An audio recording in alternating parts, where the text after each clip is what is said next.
Hello my dear student, once again welcome back to आपका Paras academy A square. हम लोग chemical equilibrium complete कर चुके थे और आज क्लास में स्टार्ट करने क्या बेटा, आयोनिक इक्विलिब्रियम।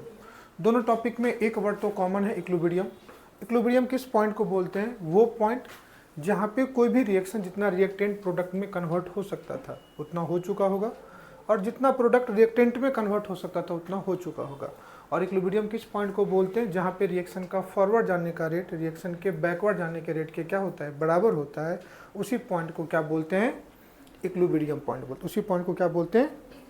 अगर प्रीवियस चैप्टर से देखोगे तो केमिकल इक्विलिब्रियम में क्या था, कोई भी एक रिवर्सेबल केमिकल रिएक्शन थे वो इक्विलिब्रियम पे थे। बोलो ना, हाँ ना। अगर तुम केमिकल इक्विलिब्रियम से कंपेयर करोगे तो यहाँ पे क्या इक्विलिब्रियम में थे? जो भी रिएक्टेंट या प्रोडक्ट, एटम या मॉलिक्यूल, वो क्या थे? इक्विलिब्रियम पे थे। बोलो हाँ ना। जो भी atom and molecule are at equilibrium, यही थे। एक एग्जांपल से समझाता हूँ। H2 कंबाइंड कर रहा है किसके साथ? I2 के साथ, और क्या देगा? जब ये रिएक्शन इक्विलिब्रियम पे होगा तो इसका जो फॉरवर्ड जाने का रेट होगा ये इसके बैकवर्ड जाने का रेट से क्या होगा? इक्वल होगा। मतलब जितना हाइड्रोजन आयोडीन से कंबाइंड करेगा और HI का फॉर्मेशन होगा उतना ही HI डिसोसिएट होकर के H2 और I2 में चला जाएगा। बोलो हाँ या ना। और इसी पॉइंट को क्या बोलते थे? इक्विलिब्रियम। और हम लोग बोलते थे इक्विलिब्रियम ये रिएक्शन का वो पॉइंट है जहाँ पे रिएक्शन के फॉरवर्ड जाने का रेट रिएक्शन के बैकवर्ड जाने के रेट के क्या होगा? इक्वल होगा। बोलो। तो इस केस में फॉरवर्ड जाने रेट ऑफ फॉरवर्ड इक्वल होगा रेट ऑफ बैकवर्ड। मतलब जितना H2I2 से कंबाइंड होकर के HI बनाएगा उतना ही HI टूट करके H2 और I2 बना देगा। बोलो। चूंकि ये केमिकल रिएक्शन है तो हम इसको क्या बोलते थे? Chemical equilibrium. आज का टॉपिक क्या है अपना? आज का टॉपिक क्या है? Ionic equilibrium. अब नाम ही है, केमिकल मतलब एटम और मॉलिक्यूल, इसी को केमिकल बोलते हैं। आयनिक मतलब आयंस आर एट इक्विलिब्रियम। क्या होंगे? Ions are at equilibrium. समझ में आ रहा है? तो इसको मैं कह सकता हूं कि in this part ions are at क्या बेटा? इक्विलिब्रियम। और किसी भी आयन को इक्विलिब्रियम पे जाने के लिए तो आयन बनेगा कहाँ से? तो तुम ऑलरेडी केमिकल बॉन्डिंग में पढ़ चुके हो। आयनिक कंपाउंड होते हैं, they will ionize into cation और एनायन। बोलो। फॉर एग्जांपल अगर मैं लूँ, ध्यान से समझना कि ये मैं एक एग्जांपल के लिए लेता हूँ NaCl। सब बच्चों को पता है 8, 9, 10 से जब ये टूटेगा तो किस में जाएगा? Na+ और Cl- में। हाँ या ना। एक पिक्चर आई थी जिस पिक्चर का नाम था 3 इडियट्स, तुमने देखा होगा। उसी में कहता है salt water is a good conductor of electricity. एक स्पून करके कोई एक्सपेरिमेंट था ना, तो वो क्या था? सॉल्ट वाटर मतलब क्या था? NaCl ही था।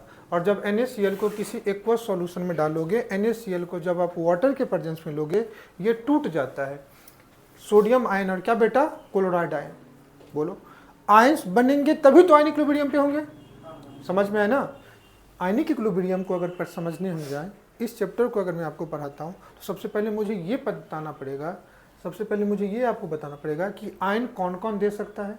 आप समझो मैं कोई एक मेटल रॉड को डाल देता हूँ या इस पेन को पानी में डाल दो, ये टूटेंगे क्या? अगर मैं Fe रॉड डाल देता हूँ, आयरन रॉड डालूँ, वो टूटेगा क्या? अगर मैं ग्रेफाइट डाल देता हूँ वो टूटेगा क्या? अगर मैं कोई स्टोन पार्टिकल को डाल दूँ पानी में वो टूटेगा क्या? नहीं। लेकिन अगर मैं टेबल सॉल्ट NaCl को डाल दूँ तो धीरे धीरे वो आयोनाइज होकर टूट जाएगा। बोलो ना हाँ या ना। तो सबसे पहले आयनिक इक्विलिब्रियम को पढ़ने के लिए अपने को सोर्स ऑफ आयन पढ़ना पड़ेगा। क्या पढ़ना पड़ेगा? जब सोर्स ऑफ आयन पढ़ लेंगे तब आयन मिलेगा, तो फिर वापस इक्विलिब्रियम पे आ जाएंगे। समझ में? तो टॉपिक का नाम है आयनिक इक्विलिब्रियम, लेकिन स्टार्ट कहाँ से करेंगे? सोर्स ऑफ आयन से। और वैसा कोई केमिकल या वैसा कोई कंपाउंड जो आयन का सोर्स हो उसी को अपन बोलते हैं इलेक्ट्रोलाइट। क्या बोलते हैं? क्या मेरी बात समझ में आई? अरे बोलो हाँ या ना। तो NaCl जब इसको एक्वस फॉर्म में लोगे तो ये टूटेगा कैटायंस में, और ये टूट जाता है कैटायंस में और क्या बेटा? एनायंस में। बोलो ना हाँ ना। और अगर आयन टूटे सॉल्यूशन में तो वो मूव करेंगे तो फिर कंडक्टिविटी वगैरह क्या करेंगे? शो करेंगे। तो अपने को टॉपिक कहाँ से स्टार्ट करना पड़ेगा? Source of. और जो आयन के सोर्स होते हैं उसी को अपन क्या बोलते हैं? क्या बोलते हैं? इलेक्ट्रोलाइट्स। बोलो हाँ या ना। अब जो टूटेंगे, डिसोसिएट करेंगे, वही तो आयन देंगे, और जो टूटेंगे ही नहीं वो आयन देंगे क्या? आयन अगर मिला तो आयन मूव करेंगे तो उससे उसकी कंडक्टिविटी वगैरह होगी। बोलो हाँ या ना। और अगर नहीं मिला अगर आयन ही नहीं मिला तो क्या कोई कंडक्टिविटी, अगर आयन नहीं मिला तो क्या कोई कंडक्टिविटी ये सब होगी? क्या नहीं होगी। बोलो हाँ ना। तो सबसे पहले मैं क्या करता हूँ, classification of substance on the basis of conductivity ही लेता हूँ। एक को बोलते हैं इलेक्ट्रोलाइट, दूसरे को क्या बोलते हैं? Non electrolyte. इलेक्ट्रोलाइट वो होंगे जो आयंस देंगे, नॉन इलेक्ट्रोलाइट्स वो होंगे जो आयन प्रोड्यूस नहीं करेंगे। समझ में आया नहीं आया? कोई दिक्कत? तो एक होगा इलेक्ट्रोलाइट्स, दूसरा क्या होगा? जो नॉन इलेक्ट्रोलाइट्स हैं क्या वो आयन प्रोड्यूस करेंगे? तो लिख सकता हूँ they will not produce ion, they will not produce. क्या मेरी बात हर एक बच्चों को समझ में आ रही है? बोलो। और अगर आयन प्रोड्यूस नहीं करे तो ये कंडक्टर होगा या इंसुलेटर होगा? इंसुलेटर, जिसको नॉन इलेक्ट्रोलाइट्स बोलते हैं। ये कैसा होगा? Non conductor. तो ये अपने को पढ़ना था क्या? नहीं, अपने को क्या पढ़ना है? जिसको क्या बोलते हैं? इलेक्ट्रोलाइट। बोलो हाँ ना। तो अगर किसी सब्सटेंस को अगर मैं क्लासीफाई कर दूं, अगर मैं सब्सटेंस को क्लासीफाई करूं, कितने कैटेगरी में क्लासीफाई होगा? 2 कैटेगरी। कौन कौन सा? एक को बोलूंगा कंडक्टर, दूसरे को क्या बोलूंगा? इंसुलेटर। इंसुलेटर क्या होंगे? जो हीट एंड इलेक्ट्रिसिटी को कंडक्ट नहीं करेंगे। बोलो। They will not conduct heat and do not conduct heat and electricity. बोलो। इसमें क्या लिखूं? They will conduct heat and electricity. बोलो ना हाँ या ना। क्या मेरी बात समझ में आ रही है? कोई दिक्कत? चलो अब बात आती है कि अब ये तो अपने को पढ़ना नहीं है, एग्जाम्पल देख लो जब इसको छोड़ ही रहे हो तो। इसका एग्जाम्पल कोई भी वुडन ब्लॉक, प्लास्टिक, यही होगा। अब जो कंडक्टर है ना, ये 2 टाइप के होते हैं। ये जो कंडक्टर है ये 2 टाइप के होते हैं। एक को बोलते हैं मेटेलिक कंडक्टर, समझ में, और दूसरे को बोलते हैं आयनिक कंडक्टर। समझ में आ रहा है मिताली बेटा? एक मैंने क्या बोला साइराज? मेटेलिक कंडक्टर, दूसरा क्या बोला? आयनिक कंडक्टर। बोलो। दोनों इलेक्ट्रिसिटी को कंडक्ट करेगा। मैंने 3 इडियट्स मूवी वाली जो एग्जांपल की बात की, बोलो। तो वहाँ पे करंट फ्लो कर रहा था और क्या स्टेट में रहा था कि हमने ऐसा सुना तो था कि salt water is a good conductor of electricity, लेकिन वो पता चला एक्सपेरिमेंट से। दूसरा, अपने घर के वायर में भी देखो, वायरिंग में आपका बल्ब जलता है, तो यहाँ पे भी तो करंट फ्लो करता है, लेकिन यहाँ पे क्या मूव करता है? अगर आप इस बल्ब के वायरिंग में वायर से देखो तो यहाँ पे इलेक्ट्रॉन मूव करते हैं। जो भी कंडक्टर होते हैं उस वायर से, वहाँ पे क्या मूव करते हैं? इलेक्ट्रॉन्स। और वो एक्सपेरिमेंट में क्या मूव कर रहा था? आयंस। क्या करना? किसी भी सॉल्ट वाटर में 1 गिलास पानी लेना, उसमें थोड़ा सा नमक डालना, 2 वायर को डिप करना, देखना बल्ब जलने लगेगा। और उससे वायर बाहर निकाल दोगे, बल्ब ग्लो नहीं करेगा। करके देखना कभी। बोलो ना हाँ या ना। तो जो मेटेलिक कंडक्टर्स होते हैं इसमें क्या मूव करते हैं? मेटेलिक कंडक्टर में conductivity is due to flow of, जो कंडक्टिविटी किसकी वजह से है? इलेक्ट्रॉन के फ्लो करने की वजह से। और आयनिक कंडक्टिविटी में conductivity is due to flow of क्या बेटा? समझ में आया? तो यहाँ पे क्या मूव करता है? इलेक्ट्रॉन मूव करता है। ये पार्ट आपको कहाँ पढ़ना है? कहना सर फिजिक्स में पढ़ना है। ये कहाँ पढ़ना है तुमको? फिजिक्स में भी तुमको करंट इलेक्ट्रिसिटी पढ़ना है। तो ये पोर्शन किसका हो गया? जो फिजिक्स वाले होंगे वो तुमको पढ़ाएंगे। और ये जो फ्लो ऑफ आयन है ये तुमको कहाँ पढ़ना है? ये तुमको कहाँ पढ़ना है? केमिस्ट्री में पढ़ना है। तो यहाँ पे क्या मूव करेगा? इलेक्ट्रॉन के मूव करने से तुमको कंडक्टिविटी मिलेगी। यहाँ पे आयन के मूव करने से तुमको क्या मिलेगी? कंडक्टिविटी मिलेगी। फर्क इतना ही रहेगा कि इस टाइप के कंडक्टिविटी में अगर टेम्परेचर बढ़ाओगे तो इसकी कंडक्टिविटी क्या होती है? कम होती है। और ये वाले में अगर टेम्परेचर बढ़ाए तो कंडक्टिविटी क्या हो जाएगी? बढ़ जाएगी। बोलो हाँ या ना। तो कभी तुमको कोई छोटे मोटे क्वेश्चन मिले तो तुम कर लोगे, बाद में तब चैप्टर डिटेल्स में पढ़ोगे तो तुम्हें समझ में आ जाएगा। तो इस केस में जो कंडक्टिविटी है, ये कंडक्टिविटी क्या करती है? डिक्रीज करती है। कब? जब टेम्परेचर इंक्रीज करता है। बोलो। और जो आयनिक कंडक्टर में कंडक्टिविटी क्या करेगा? कंडक्टिविटी इंक्रीज करेगा। कब? अपवर्ड एरो का मतलब मैं इंक्रीज लिख देता हूँ। बोलो हाँ या ना। अब इसी को बोलेंगे जो आयनिक कंडक्टर है, ये चूंकि आयन दे रहे हैं, क्योंकि कंडक्टिविटी किसकी वजह से हो रहा है? आयन की वजह से। तो कहीं ना कहीं इसमें जो सब्सटेंस होंगे वो आयन प्रोड्यूस करेंगे, और इस वाले सब्सटेंस को हम लोग बोलते हैं इलेक्ट्रोलाइट। क्या बोलते हैं? अब थोड़ा डिटेल्स में तुमको बता दिया। और इसको क्या बोलेंगे? Non electrolyte. क्या समझ में आया? तो इसको क्या बोलेंगे? Non electrolytes. तुम कहोगे सर एग्जांपल दे दो।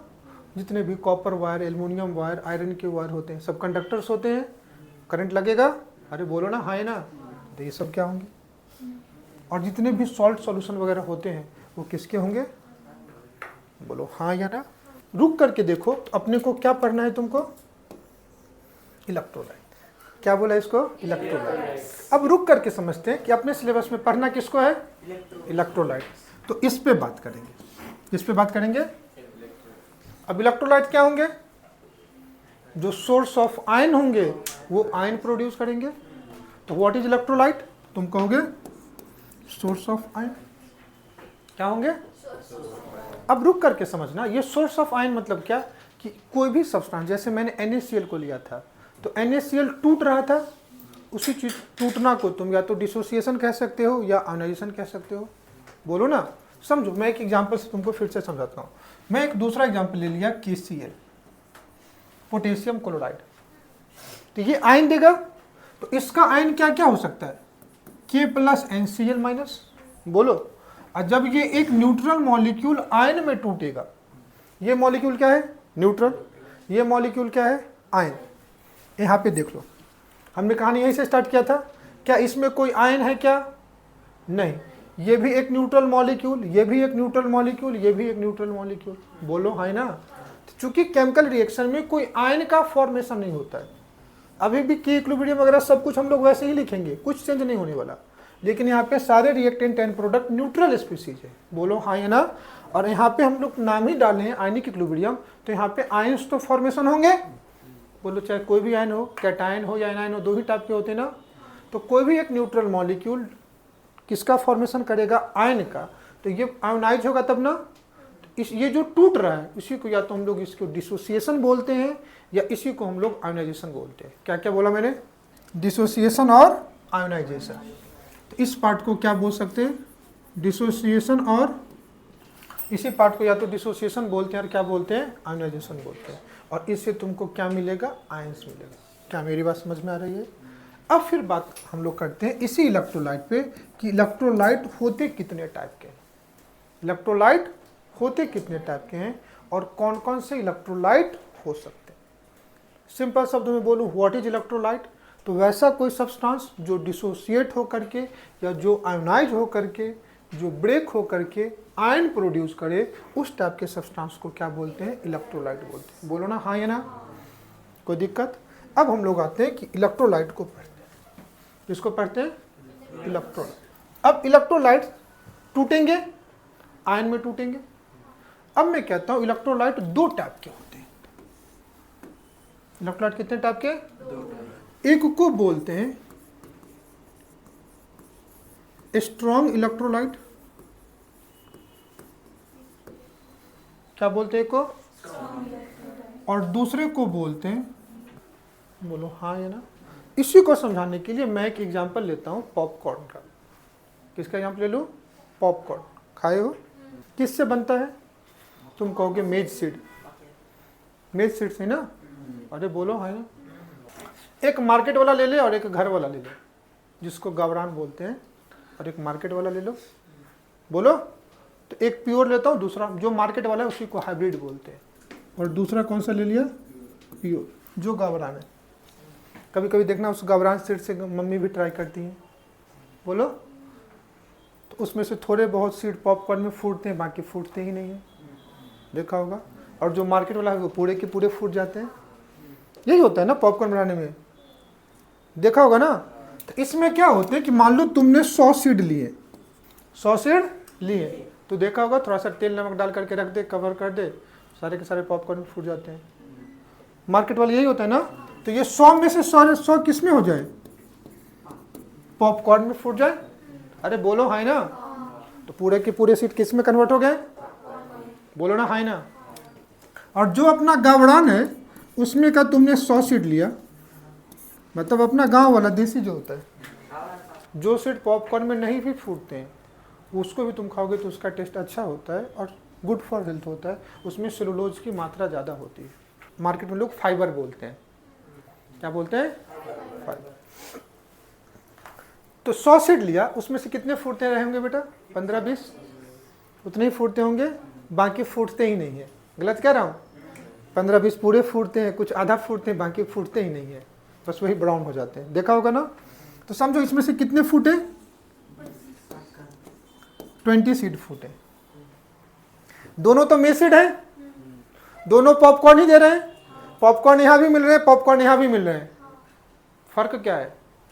तुम कहोगे यहाँ पे 100% सीड पॉपकॉर्न में फूट रहे हैं। जो भी इलेक्ट्रोलाइट लिए हो वो सारे के सारे टूट जाते हैं आयन में। बोलो, सारे के सारे टूट जाते हैं। और यहाँ पे जो भी इलेक्ट्रोलाइट लिए हो वो सारे के सारे नहीं टूटते हैं। इसका मतलब ये हुआ कि ये 100% हो रहा है। कितना हो रहा है? 100%। और ये 100% नहीं हो रहा है। क्या गलत कह रहा हूँ? दैट मीन्स क्या होगा, अगर मैं इसी को केमिकल रिएक्शन के अगर टर्म्स में लिखूं, तो एक रिएक्शन जो है वो 100% कंप्लीट हो रहा है, तो इसको क्या लिख सकता हूँ? 100% कंप्लीटेड। और उसकी बात करो, क्या 100% कंप्लीट हो रहा है? क्या नहीं। कितना हो रहा है? कुछ फ्रैक्शन कंप्लीट हो रहा है। तो इसी के बेसिस पे हमने एक पढ़ा था डिग्री ऑफ डिसोसिएशन। क्या पढ़ा था? या इसी को कहा था एक्सटेंट ऑफ रिएक्शन। तो ये 100% डिसोसिएट हो रहा है। अरे 100 लिया था, 100 के 100 डिसोसिएट कर गए। क्या ये 100% डिसोसिएट करेंगे? क्या वैसा कोई रिएक्शन जो 100% डिसोसिएट करे उसका डिग्री ऑफ डिसोसिएशन कितना होता है? 1। अल्फा की वैल्यू कितनी होती है? 1। तो इसका अल्फा कितना होगा? इसका अल्फा कितना होगा? 1। बोलो, है ना? और इसका अल्फा कितना होगा? Less than 1। अरे 100% से तो कम ही है ना।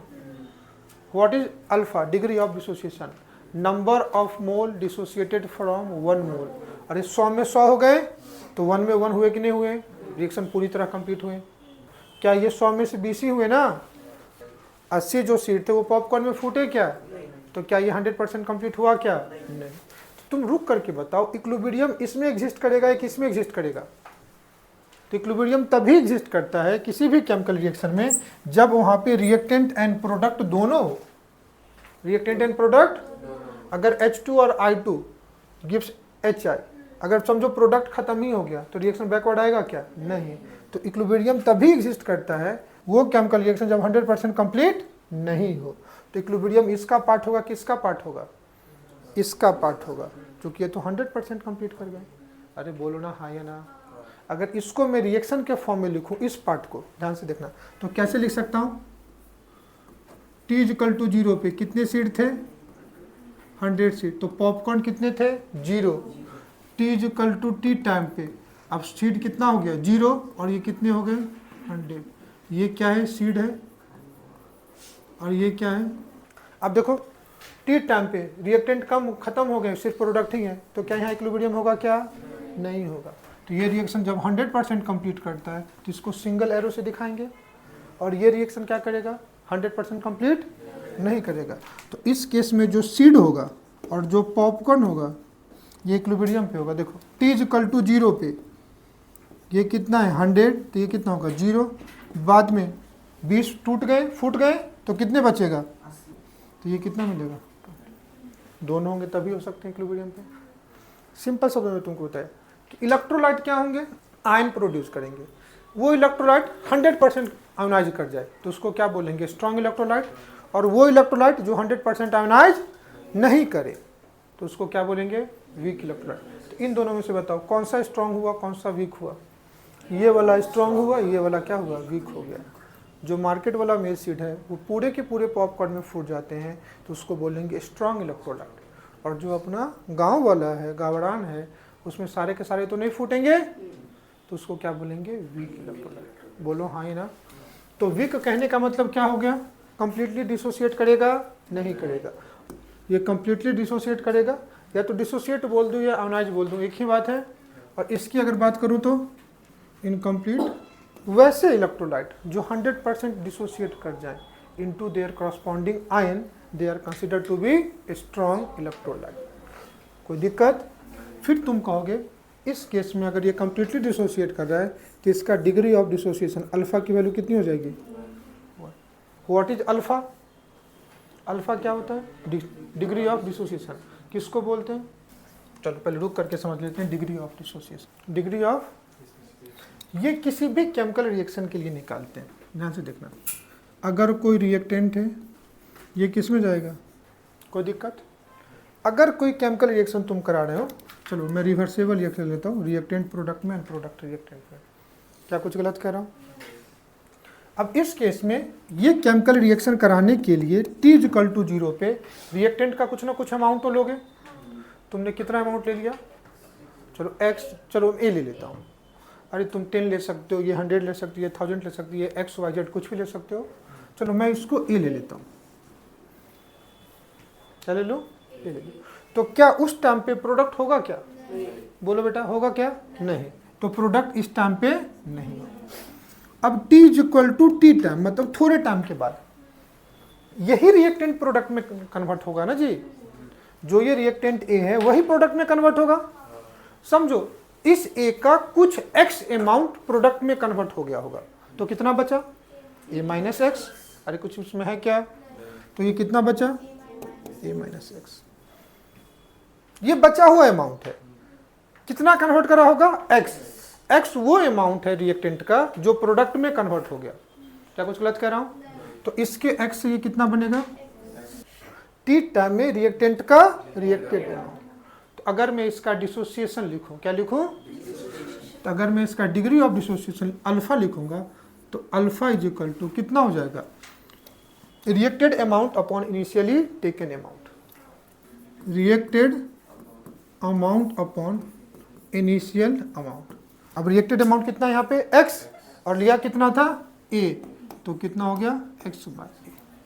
अगर परसेंटेज में पूछे तो मल्टीप्लाई बाय 100। अरे बोलो हाँ या ना? क्या मेरी बात समझ में आ गई? अगर स्ट्रॉन्ग इलेक्ट्रोलाइट है मतलब कंप्लीटली आयोनाइज, मतलब A लिए और पूरा का पूरा A, अरे 100 सीड लिए थे और 100 सीड में से क्या हुआ था? 100 के 100 फूट गए। तो इनिशियल अमाउंट कितना? 100, और रिएक्टेड अमाउंट कितना? 100। 100/100 कितना? 1, इसलिए अल्फा 1 लिखा। अरे बोलो ना हाँ या ना? इस केस में 100 लिए थे, कितने फूटे? 20, तो 80 बच गए। बोलो ना, reacted amount upon initial amount. तो रिएक्टेड सीड कितने थे? 20, और इनिशियल सीड कितने थे? 100। 20/100 कितना हो गया? 1/5। 1 से छोटी है कि नहीं है? तो ये तो लिखा था लेस देन 1। तुम्हें समझ में आ गया डिसोसिएशन क्या बोलते हैं? तुम्हें ये चीज समझ में आया डिग्री ऑफ डिसोसिएशन किसको बोलते हैं? किसी भी केमिकल रिएक्शन में रिएक्टेंट का जो रिएक्टेड अमाउंट अपॉन रिएक्टेंट का इनिशियल अमाउंट, उसी को क्या बोलते हैं? अगर परसेंटेज की बात करोगे तो मल्टीप्लाई बाय 100। बोलो हाँ या ना? ठीक। Back to our topic. तो अगर स्ट्रॉन्ग इलेक्ट्रोलाइट है तो कंप्लीटली डिसोसिएट कर जाएगा। इस केस में अल्फा की वैल्यू।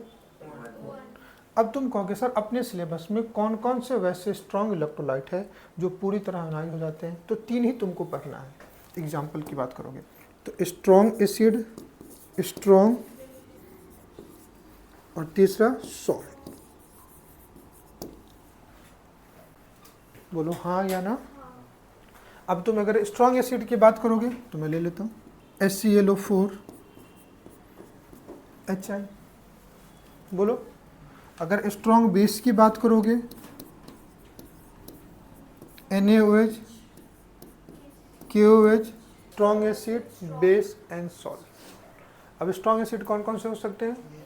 अब मैं तुमको यहाँ पे एक रूल लिख करके समझा ही देता हूँ, ध्यान से समझना। जितने भी इनऑर्गेनिक एसिड होते हैं, जितने भी इनऑर्गेनिक एसिड होते हैं ना, ऑल आर स्ट्रॉन्गर एसिड। एक ही इनऑर्गेनिक एसिड है ना जो वीकर होता है। तुम कहोगे इनऑर्गेनिक एसिड किसको बोलेंगे? तो जितने भी नॉन मेटल के ऑक्सी एसिड होते हैं, जितने भी नॉन मेटल के ऑक्सी एसिड या हाइड्रा एसिड होते हैं, दे आर इनऑर्गेनिक एसिड। अब नॉन मेटल कौन कौन से होंगे? पी ब्लॉक के, ध्यान से देखो।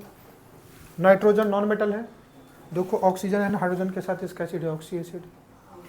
सल्फर का देख लो, क्लोरीन का देख लो। बोलो सिर्फ एक ही होगा वीक एसिड, कौन सा? मैं तुमको बता देता हूं, आगे जाकर देखेंगे। H2CO3।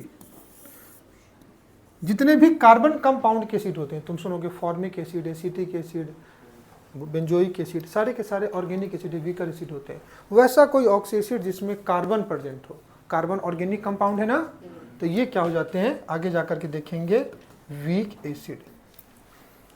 समझ में आया?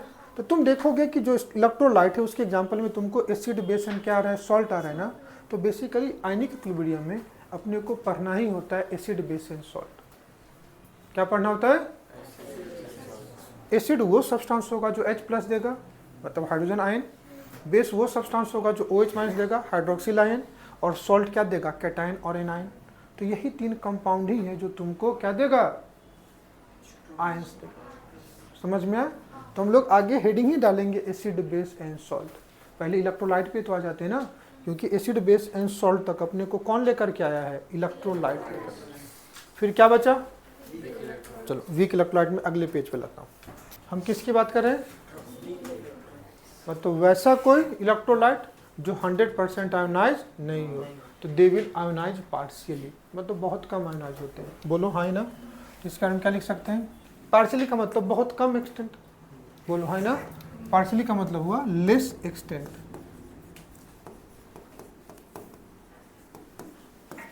तो इस रिएक्शन का इसका अल्फा की वैल्यू कितनी हो जाएगी? Less than 1। और अगर कोई वीक इलेक्ट्रोलाइट है, ध्यान से देखना, तो इक्विलिब्रियम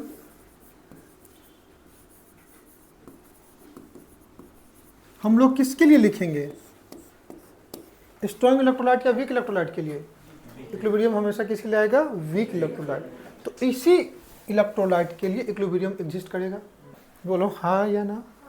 अब इसके लिए बात करोगे कि इसका एग्जाम्पल कौन कौन सा होगा? इसका एग्जाम्पल कौन कौन सा होगा? Week acid and weak base, इसके क्या है? एग्जाम्पल है। अब वीक एसिड की बात कर लो तो सबसे पहले carbonic acid, all organic acid, hydrogen cyanide, formic acid, acid etcetera. धीरे धीरे अपन सीखते जाएंगे, एग्जाम्पल पढ़ते जाएंगे। अगर मैं वीक बेस की बात कर दूं, ammonium hydroxide, cupric hydroxide, ferrous hydroxide, ये सब क्या होंगे? वीक बेस हो गए। तो जितने भी weak acid and weak base है, they are example of weak electrolyte. बोलो हाँ या ना? तो तुम कहोगे सर हम पढ़े क्या? तुम कहोगे सर आयनिक इक्विलिब्रियम में आपने पढ़ाया सोर्स ऑफ आयन। क्या पढ़ाया? तो इस आयनिक इक्विलिब्रियम में मैंने तुमको क्या पढ़ा दिया? सोर्स ऑफ आयन, जिसी को क्या नाम दिया? इसको नाम दिया क्या बेटा? इलेक्ट्रोलाइट्स। अब इलेक्ट्रोलाइट्स को 2 कैटेगरी में क्लासिफाई किया, एक स्ट्रॉन्ग और दूसरा क्या बेटा? वीक। और इस देखा जाए तो इस इलेक्ट्रोलाइट के एग्जाम्पल तुमको क्या आ गए? तो तुम कहोगे sir acid base and salt. बोलो हाँ या ना? तो इस टॉपिक में पढ़ना क्या है? एसिड बेस एंड सॉल्ट को पढ़ना है। अब सिलेबस पे आ जाए। अब तक इंट्रोडक्शन ही चल रहा था, सिलेबस पे अब आ रहे हैं। तो सिलेबस में तुम कहोगे सर यहाँ पे मैं जो आपको पढ़ाऊंगा मैं तुमको बता देता हूँ। पहले मैं एसिड बेस थ्योरी पढ़ाऊंगा। क्या पढ़ाऊंगा? Acid base theory. Acid base theory मतलब एसिड एंड बेस को ही डिफाइन किया गया है। 3 अलग अलग साइंटिस्ट ने डिफाइन किया, इसलिए 3 अलग अलग थ्योरी को हम लोग पढ़ते हैं। एसिड एंड बेस थ्योरी को पढ़ते हैं। बोलो है ना? और 3 लोग थे, कौन कौन से? Arrhenius, concept of acid and base, Bronsted Lowry, concept of acid and base, जिसको protonic theory of acid and base कहते हैं, एंड तीसरा लेविस एसिड एंड बेस, जिसको electronic theory of acid and base कहते हैं। बोलो हाँ या ना? फिर कहोगे सर एसिड एंड बेस है, तो एसिड एंड बेस फिर 2 टाइप के हो गए। जो एसिड एंड बेस है ये 2 टाइप के हुए, नहीं हुए? कौन सा? स्ट्रॉन्ग हो गए और क्या हो गए? वीक। स्ट्रॉन्ग के लिए अल्फा की वैल्यू 1, समझने वाली बात देखना, अल्फा की वैल्यू, और इसका अल्फा की वैल्यू, ये कंप्लीटली आयोनाइज करेगा तो ये रिएक्शन 100% कंप्लीट होगा। तो इसके लिए एरो, सिंगल एरो दिखाएंगे। वीक इलेक्ट्रोलाइट है, यहाँ इक्विलिब्रियम एग्जिस्ट करेगा, यहाँ पे। बोलो भाई ना? तो तुमसे ये भी पूछ सकता है कि अगर कोई वीक इलेक्ट्रोलाइट है, अगर कोई इलेक्ट्रोलाइट है या वीक एसिड या वीक बेस है, तो बताओ वो कितना डिसोसिएट करेगा? तो इसकी डिसोसिएशन पे बात होगा। और अगर एसिड और बेस है तो तुमको पता है कि यहाँ पे आयन एसिड H+ देता है और बेस OH- देगा, तो pH वगैरह की बात होगी। अरे बोलो हाँ या ना? तो सबसे पहले हम लोग एसिड बेस थ्योरी देखेंगे। टोटल 3 थ्योरी आएगी यहाँ पे। कितनी थ्योरी? 3 थ्योरी आएगी। कौन कौन सा? आर्हेनियस, दूसरा Bronsted Lowry acid and base, जिसको प्रोटोनिक थ्योरी बोलते हैं, एंड तीसरा लेविस एसिड एंड क्या बेटा, कोई दिक्कत। अब जब एसिड एंड बेस अपन समझ जाएंगे तो फिर अपन देखेंगे कि स्ट्रॉन्गर एसिड क्या होते हैं और वीकर एसिड क्या होते हैं, जो डिसोसिएशन के टर्म्स में होगा। इतना 9th 10th में थोड़ा बहुत पढ़े होगे। अब यहाँ पे कुछ आयंस आएंगे। एसिड है तो कौन से आयन आते हैं, H+, और यहाँ पे क्या जाएंगे, OH-। क्या क्या आयन आ सकते हैं ध्यान से समझना, बोलो हाँ ना। इसको तुम क्या बोल सकते हो, H+ को कैटायन और OH- को क्या बोलोगे, एनायन। तो चाहे एसिड हो, चाहे बेस हो, चाहे सॉल्ट हो। एसिड है तो एक बात फिक्स है कि कैटायन H+ होगा, बेस है तो कैटायन बेस है तो एनायन OH- होगा, और सॉल्ट है तो कुछ अलग कैटायन और अलग एनायन होगा। बोलो हाँ या ना। फिर अगर आयन मिलेगा, इस चैप्टर में तो आयन मिलेगा, बोलो हाँ ना। ये कब मिलेगा कैटायन, अरे इतना तो 9th 10th में पढ़ा होगा ना, एसिड H+ देता है। ये कब मिलेगा तुमको, और अगर सॉल्ट है तो कुछ और ही कैटायन एनायन मिलेगा, बोलो हाँ ना। तो और अगर सॉल्ट है तो मैं लिख देता हूं डिफरेंट कैटायंस एंड क्या बेटा, बोलो हाँ ना। तो फिर तुमसे पूछेगा ना कि आयन का कॉन्सेंट्रेशन बताओ, क्या पूछेगा, तो फिर यहाँ पे पूछे जाएंगे कॉन्सेंट्रेशन ऑफ आयन, बोलो। और H+ कॉन्सेंट्रेशन को मेजर करने के लिए हम लोग यहाँ पे नया एक स्केल पढ़ते हैं जिसको क्या बोलते हैं, pH स्केल। अरे एसिड है तो pH 7 से कम, बेस है तो pH से ज़्यादा, न्यूट्रल है तो pH 7, तो वो आयन पे ही डिपेंड करता है ना। तो यहाँ पे अगर कॉन्सेंट्रेशन ऑफ आयंस निकाल लेंगे तो आयंस क्या क्या हो सकता है, H+ या क्या बेटा, OH-। तो इसके करस्पॉन्डिंग यहाँ पे क्या पढ़ेंगे, pH, इसके करस्पॉन्डिंग यहाँ पे क्या पढ़ेंगे, POH। तो थोड़ा लॉग वाला फंडा आएगा यहाँ पे, अरे कुछ लॉग का एक्सप्रेशन आएगा, अगर थोड़ा बहुत तुमको याद है तो देख लो। pH = माइनस लॉग ऑफ क्या बेटा, H+। जिस आयन का पोटेंशियल चेक करना हो तुमको, P फॉर पोटेंशियल या P फॉर पावर, तुम जो भी समझ लो, तो जिसका तुमको चेक करना है उसका माइनस लॉग ले लो। जैसे मान लो मेरा नाम अमित है, तुम्हें मेरा पावर चेक करना है, ये एक मैथमेटिकल फॉर्मूला है। मैथमेटिकल क्या है, तो तुमको पावर ऑफ क्या देखना है, अमित, तो माइनस लॉग किसका लोगे, अमित का। माइनस लॉग क्या होगे, बोलो हाँ ना। तो सिमिलरली अगर समझो मुझे पावर देखना है OH- का, किसका देखना है, तो क्या लूंगा, माइनस लॉग। अब तुमको समझ में आया ना कि किसी फॉर्मूला के जैसा होगा, जिसका पावर या पोटेंशियल चेक करना है उसका माइनस लॉग लोगे, तुमको समझ में आ जाएगा। क्या मेरी बात समझ में आई, कोई दिक्कत नहीं। तो अगले क्लास में हम लोग टॉपिक कहाँ से स्टार्ट करेंगे, एसिड बेस सीरीज। कहाँ से स्टार्ट करेंगे, क्या मेरी बात समझ में आई, और यहीं से हम लोग स्टार्ट करेंगे Arrhenius concept of acid and base. Lecture ध्यान से समझ करके लिखना और अपने लैंग्वेज में नोट्स को लिखने की कोशिश करना कि मैंने आपको क्या समझाया है। मिलते हैं नेक्स्ट क्लास में। Thanks for today, bye bye and thank you all of you.